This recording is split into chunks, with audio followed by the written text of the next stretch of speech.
The morning light streaming through the bulletproof windows of the secure briefing room cast long shadows across the faces of the assembled investigators. Captain Morrison sat at the head of the conference table, surrounded by representatives from Scotland Yard, MI5, and the Royal Protection Unit. The evidence spread before them painted a picture of corruption so extensive that it threatened the very foundation of the British monarchy. Princess Charlotte entered the room with quiet dignity, her presence commanding immediate respect from everyone present. Despite having survived an assassination attempt less than 12 hours earlier, she appeared calm and focused, determined to see justice done regardless of the personal cost. Her decision to participate directly in the investigation had surprised many, but Morrison understood that she needed to be involved in exposing the truth that had nearly cost her life. Detective Chief Inspector Sarah Reynolds from Scotland Yard opened the briefing with a grim assessment of their findings. The forensic analysis of the dinner confirms Captain Morrison's suspicions. Princess Charlotte's plate contained a sophisticated neurotoxin that would have caused what appeared to be a sudden stroke. The death would have looked completely natural, with no trace of foul play detectable in a standard autopsy. The room fell silent as the implications sank in. This wasn't a crime of passion or a spur-of-the-moment decision. The level of planning and sophistication required for such an assassination attempt spoke to a conspiracy that had been months or even years in the making. Morrison presented his evidence methodically, walking the investigators through his discovery of the plot and the subsequent investigation that had revealed its true scope. Bank records showed a network of payments that stretched across multiple countries, involving shell companies and offshore accounts designed to hide the source of funding.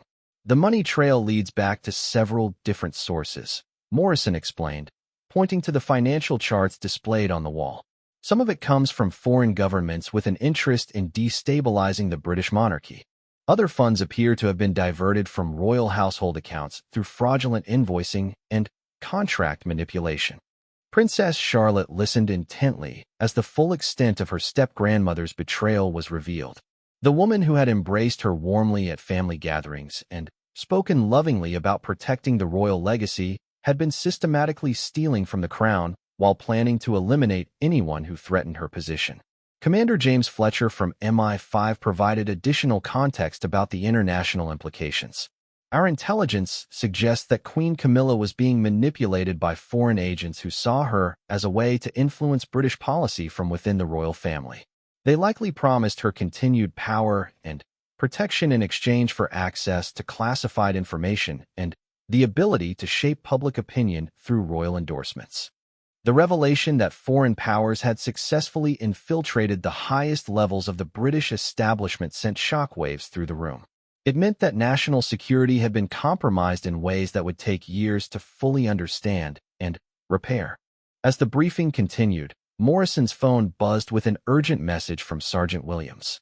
The pursuit teams had finally located Camilla and Lord Pemberton attempting to board a private jet at a small airfield outside London. They were in custody, but their capture had come with complications that would affect the investigation moving forward. They're claiming diplomatic immunity, Williams reported when Morrison called for an update. Pemberton has a passport showing him as a cultural attaché to a small European nation, and Camilla is demanding to speak with the American ambassador. They clearly had exit strategies prepared well in advance. Morrison felt a familiar frustration at the way powerful people always seem to have escape routes that ordinary citizens could never access. But he also knew that their capture meant physical evidence and potential testimony that could expose the full extent of the conspiracy. Princess Charlotte stood and addressed the room with the authority that would one day make her an exceptional queen. I want to make something clear to everyone here. This investigation will proceed without any consideration for political convenience or family embarrassment. If my step-grandmother committed treason against the crown and attempted murder, she will face justice like any other criminal. Her words carried weight that went far beyond her official position in the line of succession.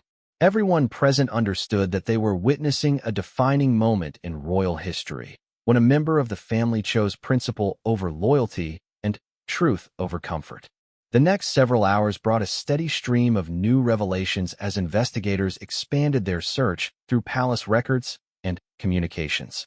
They discovered that Camilla's network had been planning multiple scenarios for eliminating threats to their position, with Princess Charlotte being just one of several targets on their list.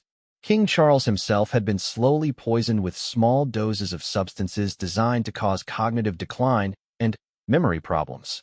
The goal was to make him increasingly dependent on Camilla's guidance, while rendering him unable to make independent decisions about royal policies or succession planning. The medical records show a pattern of symptoms that we initially attributed to stress and aging, explained Dr. Margaret Thornton, the royal physician who had been treating the king. But when we tested blood samples from recent medical appointments, we found traces of compounds that don't occur naturally in the human body.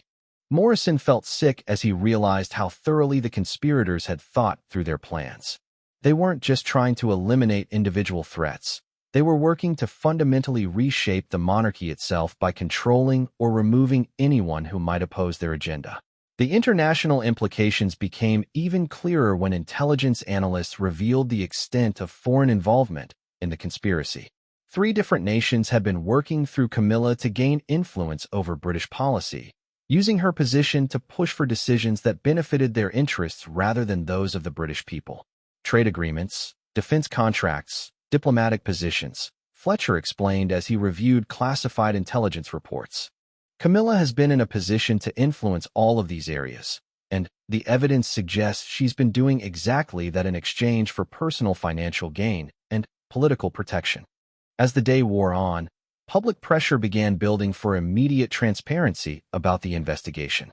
News of the attempted assassination had leaked despite efforts to maintain secrecy, and the British people were demanding answers about how such a massive security breach could have occurred within the royal family itself. Princess Charlotte made another decision that surprised the investigators.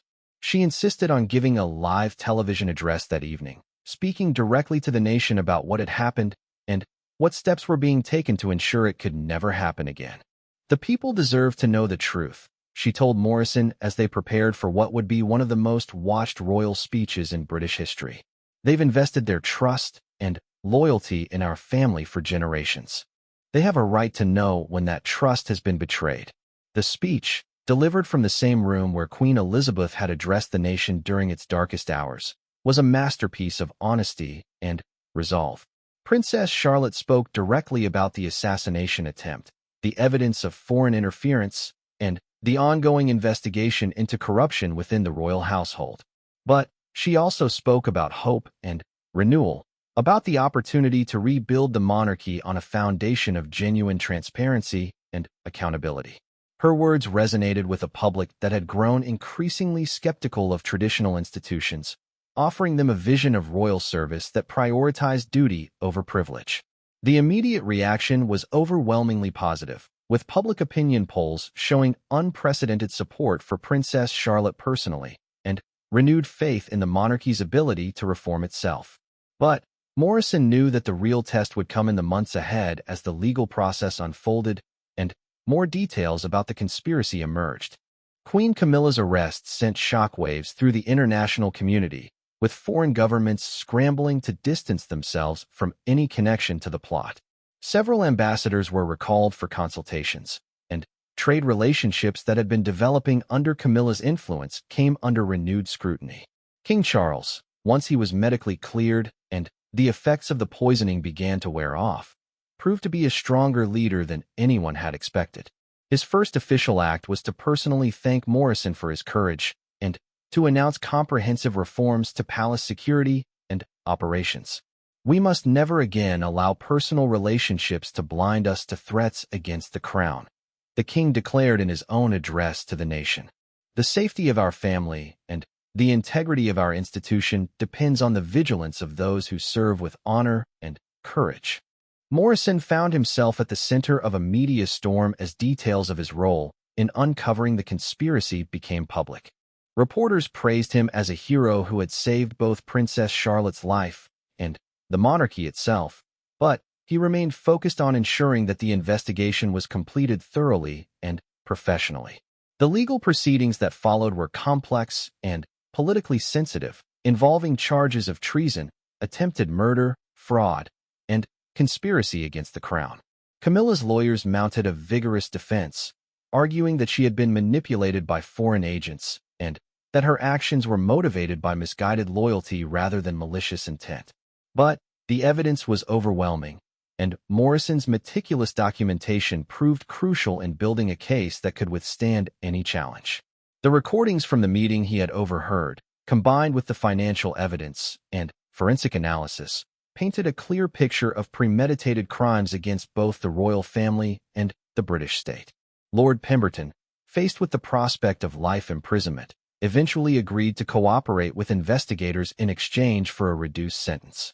His testimony revealed additional details about foreign involvement and helped authorities identify other individuals who had been compromised by the conspiracy.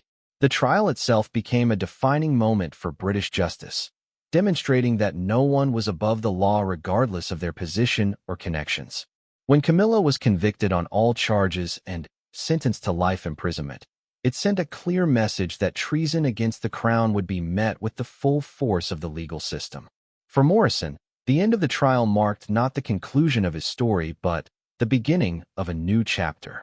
He was promoted to head of royal security, with a mandate to implement reforms that would prevent future infiltration by hostile forces. The experience had changed him, making him more aware of the subtle ways that corruption could take root, even in institutions dedicated to service and honor. Princess Charlotte emerged from the crisis as a transformed leader, her brush with death having given her a deeper understanding of both the privileges and responsibilities that came with her position. She threw herself into charitable work with renewed passion, using her platform to advocate for transparency and accountability in all forms of public service. The relationship between Morrison and the princess had evolved during their shared ordeal, built on mutual respect and a common commitment to protecting the values they both held dear. While their roles remained professional, there was an unspoken understanding that they had faced darkness together and emerged stronger for it. As Morrison walked the same corridors where he had first discovered the conspiracy, he reflected on how dramatically everything had changed. The palace was more secure now, with new protocols and personnel designed to prevent future infiltration. But, more importantly, it was more honest, with transparency and accountability becoming core values rather than reluctant obligations. The British people had rallied around their reformed monarchy, finding in Princess Charlotte's courage and King Charles's renewed leadership a reason to believe in institutions that many had written off as relics of the past. The crisis that could have destroyed the royal family had instead given it new purpose and legitimacy. But Morrison knew that vigilance remained essential. The forces that had corrupted Camilla and threatened Charlotte were still out there, looking for new opportunities to undermine British democracy and stability. His job was to make sure they never succeeded again. On quiet nights when he made his rounds through the now secure palace, Morrison sometimes thought about the moment when he had first heard Camilla's voice through that heavy oak door. The decision to investigate rather than ignore what he had overheard had changed the course of British history, proving that sometimes the most important moments in a nation's life depend on the courage of individuals who choose to do what's right rather than what's easy. The story had made him famous, but Morrison remained focused on the work that had always driven him, protecting those who served the public good and ensuring that truth could never be completely buried by those who preferred the shadows. It was a responsibility he carried with pride, knowing that democracy itself depended on people willing to stand guard against its enemies. Captain James Morrison had served the royal family for 12 years, but nothing in his training had prepared him for what he was about to discover. The morning sun cast long shadows across the marble corridors of Kensington Palace as he made his routine security rounds. His polished boots echoed softly against the pristine floors while he checked each checkpoint with military precision. At 38 years old, Morrison commanded respect from both his fellow guards and the royal household staff. His reputation for discretion and unwavering loyalty had earned him access to the most sensitive areas of the palace. Today felt different, though. There was an unusual tension in the air that made his instincts sharp and alert. The security briefing that morning had been standard. Princess Charlotte was scheduled for her riding lesson at 10, followed by afternoon tea with selected members of the diplomatic corps. Queen Camilla had requested additional privacy for her morning appointments, which wasn't unusual given her busy schedule. What troubled Morrison was the way she had specifically requested that certain guards be reassigned to other duties. As he approached the East Wing, Morrison noticed something odd. The hallway that normally buzzed with activity was eerily quiet. The usual complement of staff members was nowhere to be seen, and even the ever-present cleaning crew had vanished. His hand instinctively moved closer to his radio as he continued his patrol. The first sign of trouble came when he heard muffled voices coming from behind the heavy oak doors of the Queen's private study. Morrison knew the schedule by heart, and Camilla wasn't supposed to have any meetings until after lunch. He pressed his ear closer to the door, his training taking over as he strained to make out the conversation inside. "The timing has to be perfect," came a voice he recognized as belonging to Lord Pemberton, one of Camilla's longtime advisors. "If we move too early, there will be questions we cannot answer." Morrison's blood ran cold as he heard Camilla's unmistakable reply. "I understand the risks, but Charlotte has become too popular with the people. Her influence grows stronger every day, and that threatens everything we've worked for." The conversation that followed made Morrison's stomach churn with disbelief. They were discussing Princess Charlotte as if she were a political obstacle to be removed rather than a cherished member of the royal family. The words accident and untraceable floated through the heavy door, each syllable hitting Morrison like a physical blow. He had known Camilla for years, had protected her during countless public appearances and private moments. She had always seemed devoted to the family, showing particular warmth toward the younger royals. To hear her discussing harm coming to Princess Charlotte felt like discovering that everything he believed about duty and honor was built on lies. Morrison's military background had taught him to think quickly under pressure. He activated the recording function on his secure phone, knowing that what he was hearing needed to be documented. The conversation continued for another 20 minutes, during which he learned details that made his hands shake with rage and fear. The plan was sophisticated and cruel. Princess Charlotte would suffer what appeared to be a riding accident during her morning lesson. The horse had already been selected and subtly conditioned to spook at a specific signal.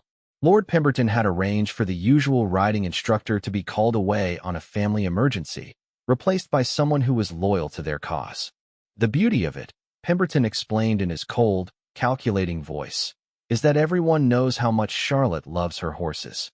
No one will question an unfortunate accident, especially when we have witnesses who will testify to her reckless riding style." Morrison felt sick as he realized how thoroughly they had planned every detail. They had even prepared statements for the press, expressing Camilla's devastation at the loss of her beloved step-granddaughter. The performance would be flawless, and the truth would die with Charlotte. As the meeting began to wind down, Morrison knew he had to act fast. The riding lesson was scheduled to begin in less than 2 hours, and he needed to find a way to protect the princess without alerting the conspirators to his discovery. His mind raced through possibilities, each option carrying enormous risks. He could confront Camilla directly, but that would only force them to change their plans rather than abandon them. He could try to reach King Charles, but Camilla's influence over her husband was well known throughout the palace. The traditional chain of command seemed compromised at the highest levels. Morrison decided his best option was to focus on preventing the immediate danger to Princess Charlotte while gathering more evidence of the conspiracy. He made his way quickly but quietly toward the stables, his mind working through every detail of the planned accident. The royal stables were a masterpiece of architecture and functionality, housing some of the finest horses in Europe. Morrison had always admired the way Princess Charlotte moved among the animals with such natural grace and confidence. The thought of that innocent joy being used against her filled him with determination. He found the stable master, Thomas Hartwell, preparing the horses for the morning lessons. Hartwell had served the royal family for over 30 years and was known for his absolute dedication to the safety of every rider who entered his domain. Morrison knew he could trust the older man with his life, and, more importantly, with Charlotte's life. "Thomas, I need to speak with you privately," Morrison said, his voice carrying an urgency that immediately caught the stable master's attention. "It's about Princess Charlotte's safety." They moved to a quiet corner of the tack room, where Morrison quickly explained what he had overheard. He watched Hartwell's weathered face change from confusion to horror to cold anger as the implications became clear. "I've been wondering about some of the changes lately," Hartwell said grimly. "Yesterday, Lord Pemberton himself came down here asking specific questions about Moonlight, the horse Charlotte usually rides. He wanted to know about her temperament, her training schedule, even which treats she responds to best." Morrison felt another piece of the puzzle click into place. Did he bring anyone with him? A young man I'd never seen before. Introduced himself as an assistant trainer from the countryside. Said he was here to observe our methods. Hartwell's expression darkened further. I didn't like the way he looked at Moonlight. There was something calculating in his eyes, like he was sizing up a target rather than appreciating a beautiful animal. Together, they examined Moonlight carefully, looking for any signs of tampering or conditioning. What they found confirmed Morrison's worst fears. Hidden in the horse's feed was a small electronic device, no bigger than a coin. When activated, it would emit a high-frequency sound that would cause the normally gentle mare to rear and bolt. "Dear God," Hartwell whispered, his hands shaking as he removed the device. They were going to murder that sweet child and make it look like poor Moonlight was to blame. Morrison carefully bagged the device as evidence, his mind already moving to the next challenge. They had prevented the immediate threat, but the conspiracy was much larger than a single assassination attempt. Camilla and her allies would simply find another way to achieve their goals if they weren't stopped completely. The sound of approaching footsteps made both men freeze. Through the stable door, they could see Lord Pemberton walking toward them with purposeful strides, accompanied by the suspicious assistant trainer Hartwell had mentioned. Behind them walked Princess Charlotte herself, dressed in her riding clothes and looking forward to her morning lesson with obvious excitement. Morrison's heart pounded as he realized they were about to walk directly into the trap, even though the specific mechanism had been disabled. Pemberton would find a way to improvise, and Charlotte would still be in mortal danger. "Stay here and destroy that device," Morrison whispered urgently to Hartwell. "I'm going to intercept them before they reach the stable." He stepped outside just as Pemberton was greeting Princess Charlotte with his usual courtly manner. The fake trainer was already moving toward Moonlight's stall with practiced efficiency, clearly intending to activate the device remotely. "Lord Pemberton," Morrison called out, his voice carrying the authority of his position. "I'm afraid there's been a change in plans. Princess Charlotte's lesson has been postponed due to a security concern." Pemberton's eyes flashed with barely controlled anger, but his smile never wavered. "I wasn't informed of any security issues, Captain Morrison. Perhaps you could elaborate?" Morrison knew he was walking a tightrope. He needed to protect Charlotte without revealing how much he knew about the conspiracy. There have been reports of suspicious activity in the area. Until we can verify the safety of the grounds, all outdoor activities are suspended. Princess Charlotte looked disappointed, but accepted the explanation with the grace that had made her so beloved by the public. "Will I be able to ride later today, Captain Morrison? I've been looking forward to trying the new jumping course. I'm sure we can arrange something once the situation is resolved, Your Royal Highness," Morrison replied, his relief evident as he saw Hartwell emerge from the stable and give him a subtle nod confirming the device had been dealt with. Pemberton's frustration was becoming harder to conceal. "This seems like an overreaction to unsubstantiated reports. Perhaps we should contact Her Majesty to clarify the situation?" The threat was clear. Pemberton was prepared to use Camilla's authority to override Morrison's decision and force the riding lesson to proceed. Morrison realized he needed to escalate his response while still maintaining the pretense that he was unaware of the true nature of the threat. "Of course, my lord," Morrison replied smoothly. "In fact, I was just about to request an immediate audience with Her Majesty to discuss the security protocols. I'm sure she would want to be personally briefed on any potential threats to Princess Charlotte's safety." The color drained from Pemberton's face as he realized that his insistence on proceeding with the lesson would look suspicious if there truly was a security concern. He was trapped between maintaining his cover and achieving his objective. Princess Charlotte, unaware of the deadly game being played around her, simply shrugged and headed back toward the palace. "Well, I suppose I can spend the morning reviewing my French instead. Madame Du Bois will be pleased." As she walked away, Morrison caught sight of the fake trainer's expression. The man was clearly frustrated that his mission had been thwarted, and there was something dangerous in his eyes that made Morrison's instincts scream warnings. Perhaps the assistant trainer would like to return to his duties elsewhere, Morrison suggested pointedly. Since there won't be any lessons today, Pemberton had no choice but to dismiss his accomplice. But Morrison could see the wheels turning in the older man's mind. They would regroup and try again, probably with an even more sophisticated plan. As the group dispersed, Morrison made a decision that would change everything.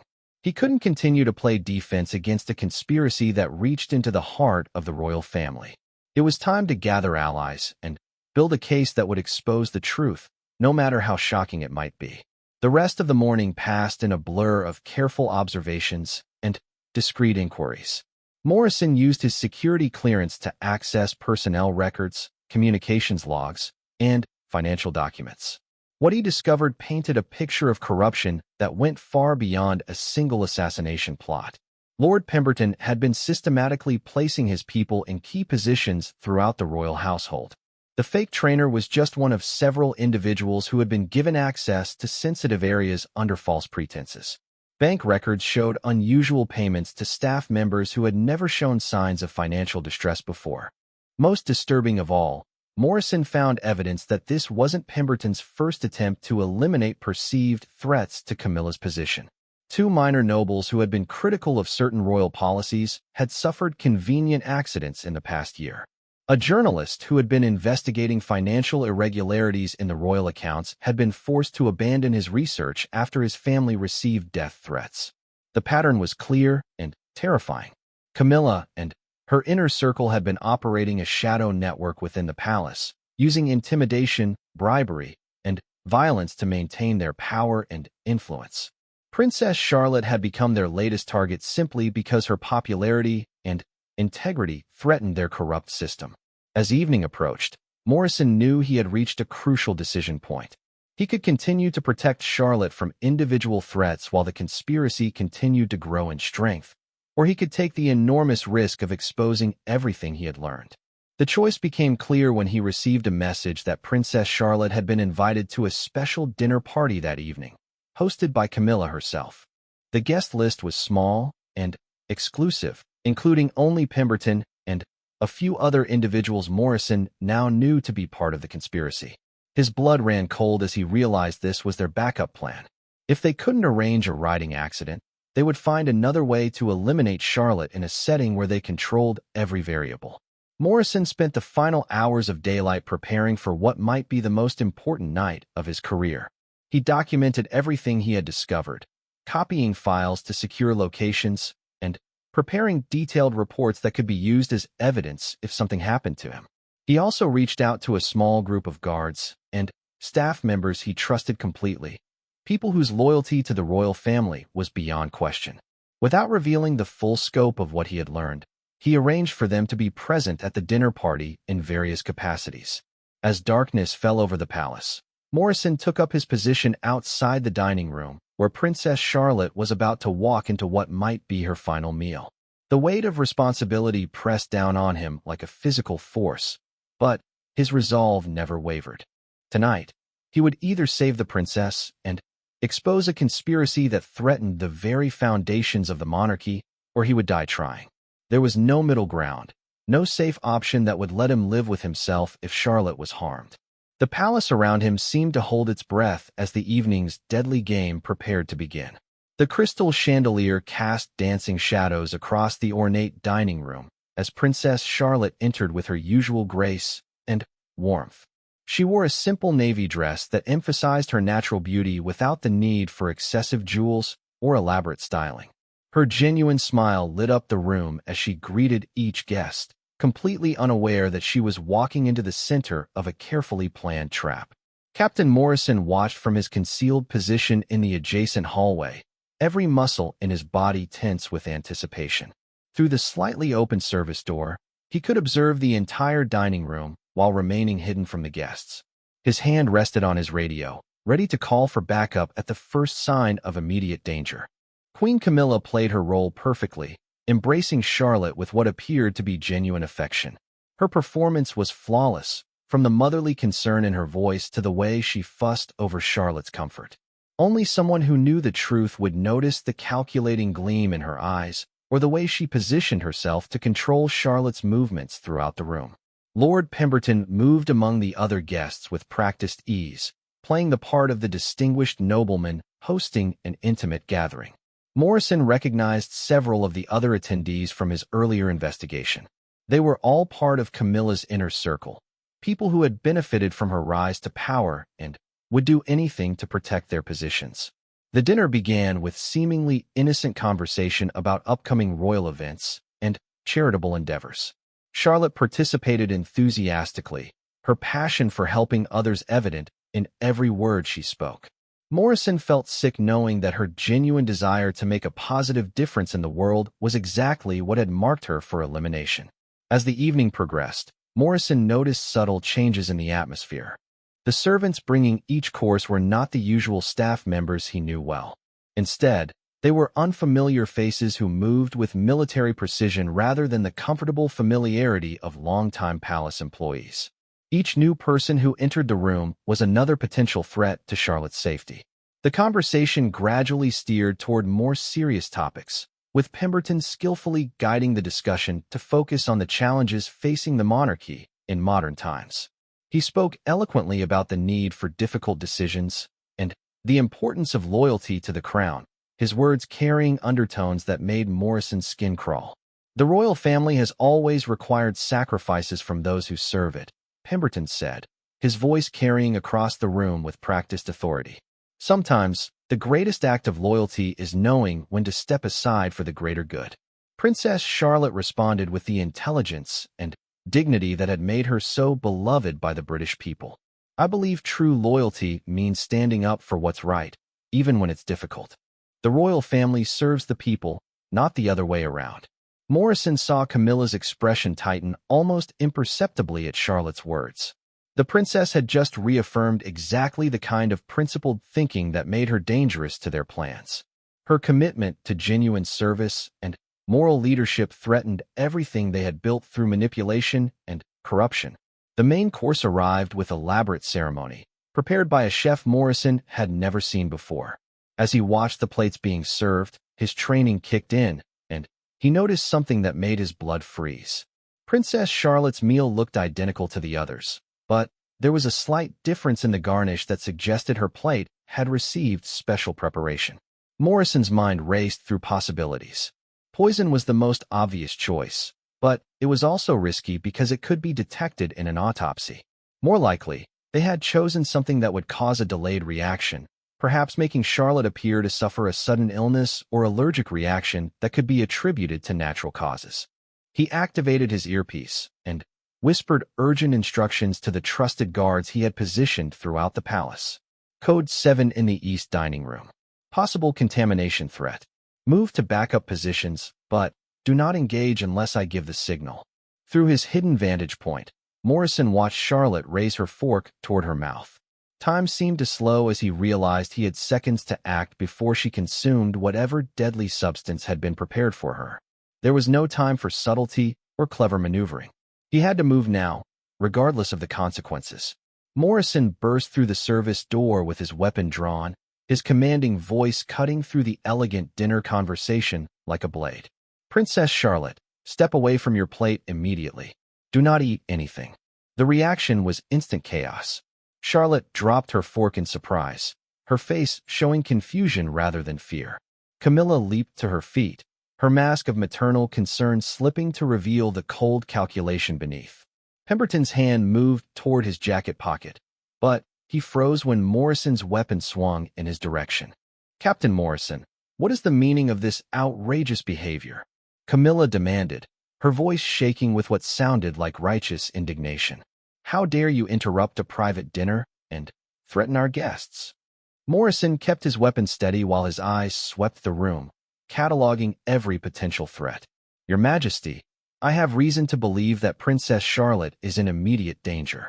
I'm ordering the immediate evacuation of this room until a full security sweep can be completed. The other guests began to murmur among themselves, some standing as if to leave while others remained seated in apparent confusion. Morrison could see the careful choreography falling apart as his intervention disrupted their planned timeline. Princess Charlotte, demonstrating the quick thinking that had always impressed Morrison, immediately grasped the seriousness of the situation. "Captain Morrison, what kind of danger are we talking about?"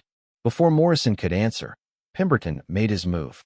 The older man pulled a small device from his pocket and pressed a button, triggering what Morrison realized was a prearranged signal. Suddenly, the unfamiliar servants throughout the room began moving with coordinated purpose, their friendly smiles replaced by expressions of deadly intent.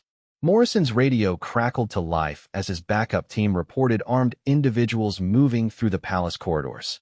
What had started as a simple assassination plot had escalated into a full-scale coup attempt, with Camilla's conspirators making a desperate bid to seize control of key areas within the royal residence.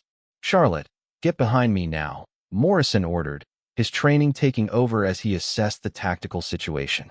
The dining room had multiple exits, but most of them led to corridors that might already be compromised. His best option was to fight his way to the secure communications center where he could call for external assistance.